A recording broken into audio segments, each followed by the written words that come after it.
ఇక ఫైనల్గా వెదర్ విషయానికి వస్తే శీతాకాలం అంటే ఖచ్చితంగా చలేస్తుంది, అది సహజం. కానీ ఇప్పుడు తెలుగు రాష్ట్రాల్లో శీతల వాయువులు ఎంతలా అంటే ఉష్ణోగ్రతలు విపరీతంగా పడిపోయాయి. అటు లంబసింగి కానీ ఇటు ఆదిలాబాద్ లాంటి జిల్లాల్లో కానీ.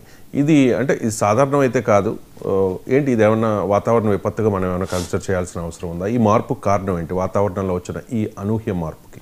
ఎస్ అండి, ఇప్పుడు భారతదేశంలో ముఖ్యంగా ఆంధ్రప్రదేశ్లో ఈవెన్ వైజాగ్ లాంటి ప్రాంతాలు, ఈవెన్ విజయవాడ, ఈ రాజమండ్రి, హైదరాబాద్ ఈ ప్రాంతాలన్నీ చూస్తే ఏంటంటే ఒక అబ్నార్మల్గా టెంపరేచర్స్ డౌన్ అయిపోతున్నాయి. ఈ ప్రెజరు హెవీ అయిపోయి టెంపరేచర్స్ డౌన్ అయిపోతున్నాయి. ఇదేంటంటే ఇంత శీతల గాలిని మనం ఎప్పుడు చూడలేం. ఒక రకంగా షివరింగ్ వచ్చేస్తుంది. లంబసింగి అయితే కాశ్మీర్లో ఉన్నట్టు వచ్చేసింది. ఇంకో చూడండి ఆదిలాబాద్ ఈ ప్రాంతాలు అయితే -10 అంటే సబ్-0 వచ్చేస్తాయా అన్నట్టు ఉంది. 7-8 డిగ్రీ సెంటీగ్రేడ్కి వచ్చేసినాయి. ఏంటి ఎంత దారుణంగా శీతల వాయువులు ఎంత వీలుస్తున్నాయి. ఇంకా వింటర్, ఇంకా మనకి జాన్యువరి రావాలి, ఫిబ్రవరి ఈ ప్రాంతంలో ఇంకా ఎక్కువైపోవచ్చు. అట్లా -డిగ్రీలకు కూడా వెళ్ళిపోవచ్చు ఇప్పుడు లంబసింగి ప్రాంతంలో. మరి ఏంటి ఈ పరిస్థితి ఏంటంటే ఇది it's a part of the global weather change. అంటే వాతావరణ మార్పులు ఒక భాగం అనమాట. దీనికి ప్రధానమైన కారణాలు ఉన్నాయండి. అది ఏంటంటే ఇప్పుడు ఎల్ నీనా, లా నీనా అని ఒకటి ఉంటాయి అనమాట. ఎల్ నీనా, లా నీనా అంటే వాతావరణ phenomena, weather phenomena of the globe అని. ఈ గ్లోబ్లో ఏంటంటే ప్రతి 4-5 సంవత్సరాలకి ఒకదాని తర్వాత ఒకటి వస్తుంది. క్రైస్త్ చైల్డ్ అని కూడా పిలుస్తారు. ఎల్ నీనా, లా నీనా. ఎల్ నీనా అంటే మనకి ఎక్కువగా వేడి వాయువులు వచ్చి కరువులు వస్తాయి.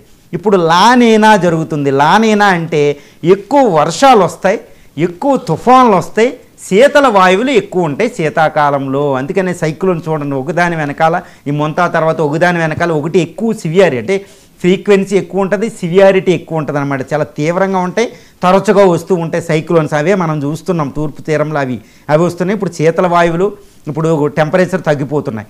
తర్వాత ఎక్కువ వర్షాలు పడి వరదలు ఎక్కువ వస్తుంటాయి. ఇది లానీనా అంటే పసిఫిక్ మహాసముద్రం ఈస్ట్ పార్ట్లో ఇవి ఎక్కువ ఉంటాయి అన్నమాట. ఇదంతా చాలా అంటే highly complicated issue of the climatology. శీతోష్ణ స్థితి శాస్త్రంలోనే చాలా పెద్ద సంక్లిష్టంగా ఉండేది ఎల్ నీనో, లా నీనా. ఇప్పుడు ప్రస్తుతం లా నీనా ఒకటి.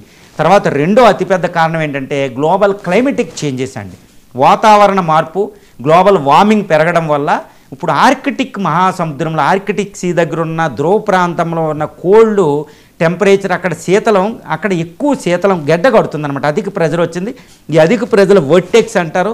ఇవన్నీ అధిక శీతల వాయువులు ఆర్కిటిక్ నుంచి సైబీరియా మీదుగా, చైనా మీదుగా, హిమాలయాలు దాటి మన దగ్గరికి రావడం, తర్వాత ఇటు ఇరాన్ మీదుగా మన దగ్గరికి వస్తుంది, తర్వాత అమెరికా ఇటు నుంచి. అంటే ఉత్తరార్ధగోళంలోనే భారతదేశం ఉంది కాబట్టి ఈ ఉత్తరార్ధగోళంలో ఉత్తర ధ్రువంలో వచ్చే ఈ శీతల వాయువులు భారతదేశం దాకా వస్తున్నాయి. కాబట్టి శీతల వాయువులు ఎక్కువ వస్తున్నాయి. రెండు తర్వాత వాతావరణ మార్పులు, వాతావరణంలో కార్బన్ డైఆక్సైడ్ పెరగడం, ఇవన్నీ కూడా అతిపెద్ద కారణమవుతుంది. కాబట్టి ఇవన్నీ తాత్కాలికంగా, వాతావరణ మార్పులో తాత్కాలికమైన చాలా డేంజరస్ అండి. కాబట్టి గడ్డగట్టే చలులు జాన్యువరిలో చాలా ఎక్కువగా ఉంటుంది.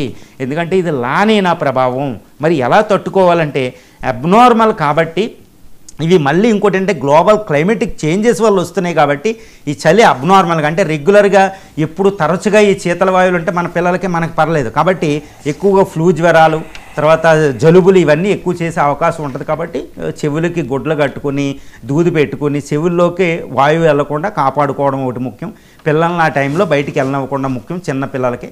కాకపోతే ఎక్కువగా ఏదో కట్టేసినట్టు ఇంకా అస్సలు వెళ్ళనివ్వకుండా కాకుండా ఒక ఇమ్యూనిటీ పెరగడానికి, అంటే దీనికి అలవాటు పడే విధంగా ఉండాలి. కేవలం శీతల వాయువులు లోపలికి వెళ్ళకుండా చూసి, ఎక్కువగా ఫ్లూలు అవి వచ్చే టైంలో బయటికి వెళ్ళకూడదు. అంటువ్యాధులు ఎక్కువ వస్తాయి, జలుబులు ఇవి ఫ్లూస్. కాబట్టి వాటి నుంచి రక్షించుకుని ఉండాలి.